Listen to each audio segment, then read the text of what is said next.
Hey YouTube.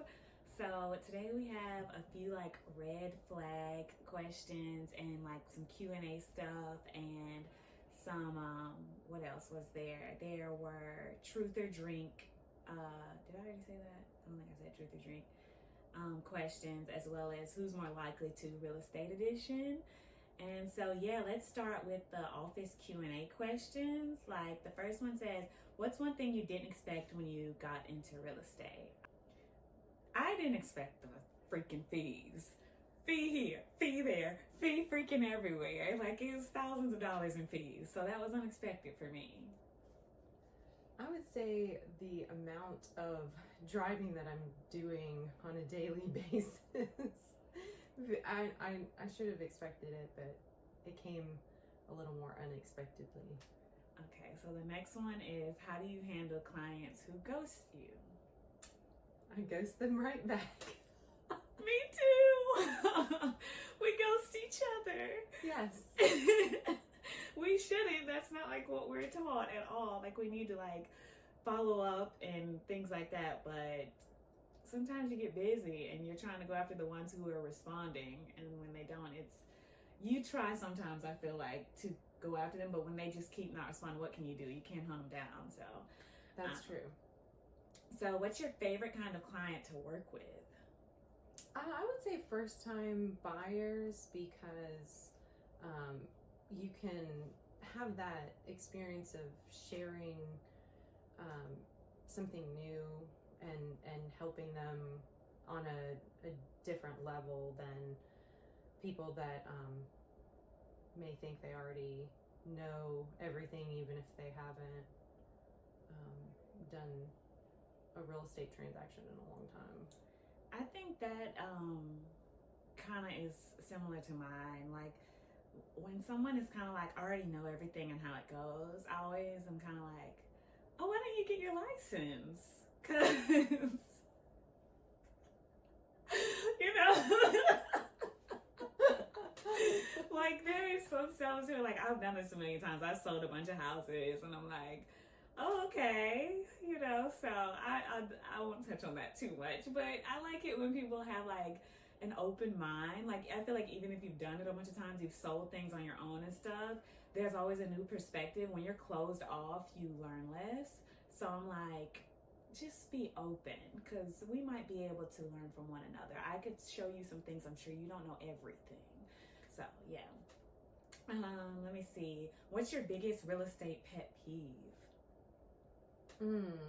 Not getting a response from other agents, because if I request to show your listing and you don't respond to me, that looks bad on me, because that client remembers that I set up the appointment for them, and that because I got no response and tried to get a hold of that person multiple times, I don't have permission to go to that property without approval from either the seller or the seller's agent. So through the seller through the seller's agent. So I would definitely say that's mine. I would say like whenever I feel like my time is wasted, as far as like at an open house, no one's showing up. How do you stay motivated on slow days? I've been trying to figure that one out a lot lately. I've been having like,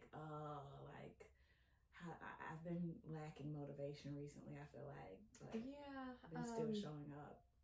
yes. I think like something that gets me motivated is us like talking about our activities and what we've got going on. And even if it's a slower day, it can help pick things back up. I feel like I am motivated by seeing other realtors too. Like when I walked in today and there was so many people down there, more than usual in the office, I felt like it made me feel like, wow, there's a lot of people in here who are really successful realtors. I need to get on my stuff and, you know, be like them more. And I don't know. It's like a friendly competition. I'm not really trying to compare myself, but I'm more so like motivated by knowing how well they're doing. And I'm like, I want that for myself as well. Like I respect it and I admire it and I want it. And what's your dream listing? Style, location, price, etc.? I would say a dream listing would be maybe something in between 200,000 and 300,000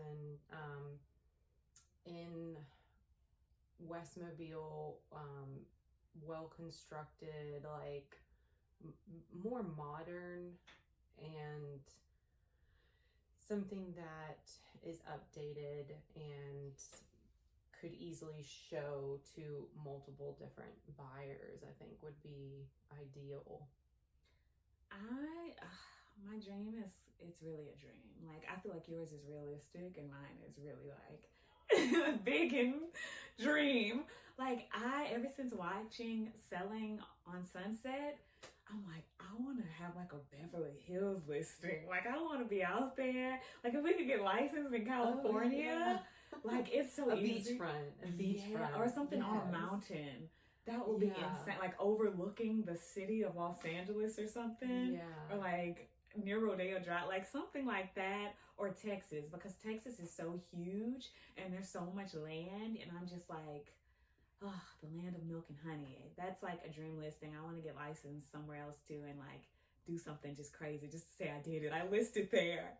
That would be so cool. That's too. a dream. I didn't think about that too. Like a beachfront listing would be like a dream listing. For sure. Well, they said like style, location, price. I didn't really say price, but I feel like if it's in California, it's going to easily be $1 million. Because if it was like Texas, it would probably be in the 5s, 4s, I would say. Okay, so into the red flags in real estate topic. Let's see. Red flags buyers should watch out for. Fresh paint smells only in one room. Might be covering damage. Yeah, that is definitely a red flag. Like, imagine you going to a 3-bedroom and only one is like a really strong paint smell. I'm automatically gonna be like, that's weird, and people are gonna notice that. Or like those movable fans, like if they're not using the ceiling fans and they're using movable, like the fans that you can, portable fans that you can put in any room. It's like, what's wrong with the air conditioning? Right. Why aren't they using the ceiling fans? Or I'm trying to think of some other things too, like visible signs of water places on ceilings, water spots, ceilings, walls, floors. Yeah, I've never ran into a seller who won't let you get an inspection. I do not want to run into that either. Yeah, because it's like, what are you trying to hide? But that would definitely be one of the red flags. Too many additions without permits. Yeah, that could become our problem later. That's scary. I don't want to do anything that's gonna like tamper with my license. So that's a red flag. As well as homes that have been on the market forever but look fine. Something's up. Price, neighborhood, bad bones. Although I have listings that have been on the market for a while, I feel like a lot of stuff is sitting because it's a buyer's market. They have so many options and stuff. Right. So it's not necessarily like, some of the ones, they may be a little overpriced, but my sellers are like open. Like, you can put in an offer still, but I don't know. I don't feel like they have bad bones or anything. Location is bad at all. I'll cut it before that. Cut it. The price is way too high. That. You need to cut it. Okay. Agents who pressure you to move too fast. You should never feel rushed to buy. Right. If they're putting pressure on you, then that should feel like a red flag. And then for the next segment, we have our little truth or drink, and I have some coffee, some water. We're such wild girls living on the edge. Spilling it on my computer. It's okay. Look, I have a napkin. Here you go. Oh my God. Just destroy it. It's okay. It's okay. We don't need this computer. As you do. What was that noise? It was the water bottle. Oh. It like popped back into shape. Okay. So, for the first one, have you ever lied about liking a client's house? Well, the paint wouldn't have been my choice, but I have heard other people say that they love to see pops of color in the house. So maybe I'm a millennial neutral person. So Did you lie to them and say, "Oh, this is a gorgeous"? No, I didn't lie. I just I did say it was beautiful, but So a teeny tiny bit, just slightly, just a little white lie. Yeah. What have I? Let me see. Oh, I've gone on. I wouldn't say this was a client. It was a potential client, and I was trying to get them to list with me before I saw the inside of the house. I was going there with the idea that I was going to get them signed, but then I got that tour, and I was like it was filthy. The house was. No. It was insane. Yeah. Like, it was on another level. I was like, it would take cleaners days for this thing. And I was like, oh, this has so much potential. And in my mind, I was like, I want no parts. Like, that bill to clean that house would have been enormous. And I was just like, I can't be rude. So it was a little tiny little sprinkle of something on. I don't know. Okay, so have you ever snooped in a client's medicine cabinet? Well, a lot of them have been vacant, so there's nothing to see.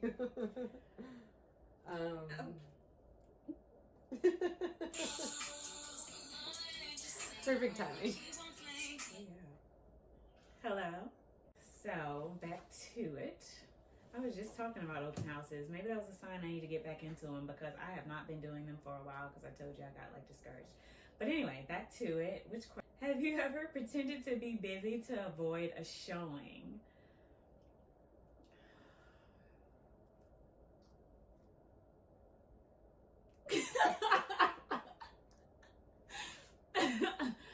I'm gonna drink.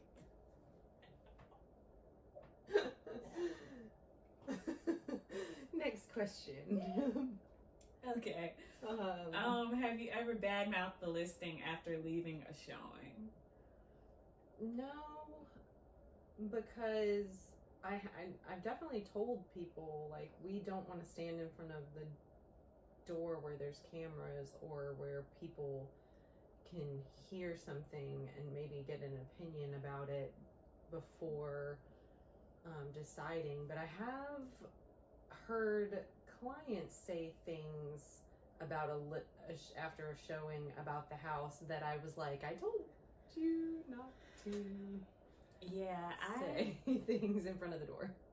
I don't think I've ever badmouthed after a showing. Would you work with a client again even if they made you cry the first time? No. There was one person who made me cry. Cut that whole Yeah. thing out. Snip, snip, snip, snip. You're right. But I didn't work with him again. After a person made me cry, I'm like, it's not worth it. Right. Have you ever looked at another agent's outfit and judged it?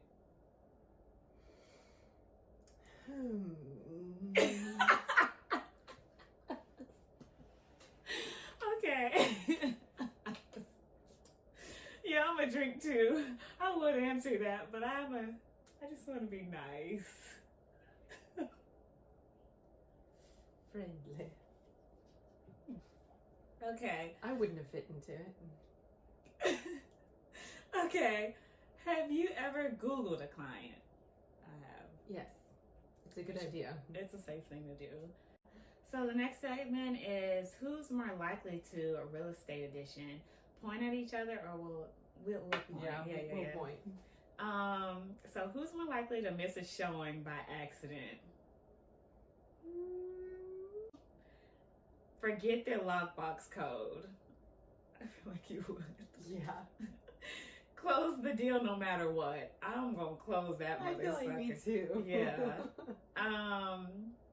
Be besties with the client after closing. I feel like I could do that. I feel like I could. Yeah, I could. Cry over a deal falling through. We would both. Yeah. Get into a friendly debate with a lender. I feel like kind of you're more likely to. Like, you're more likely. Sell $1 million home first. I'm selling that thing, baby. Let's see. Show up in heels to a muddy showing. Host an open house with no snacks. Guilty. Me too. Post a thirst trap to promote a listing. A playful one. Okay, and then yeah, that's pretty much all. Yeah, so I hope you guys enjoyed this video. Let us know in the comments which segment was your favorite, and if you want a part 2, we'll bring stronger drinks next time. Bye, y'all.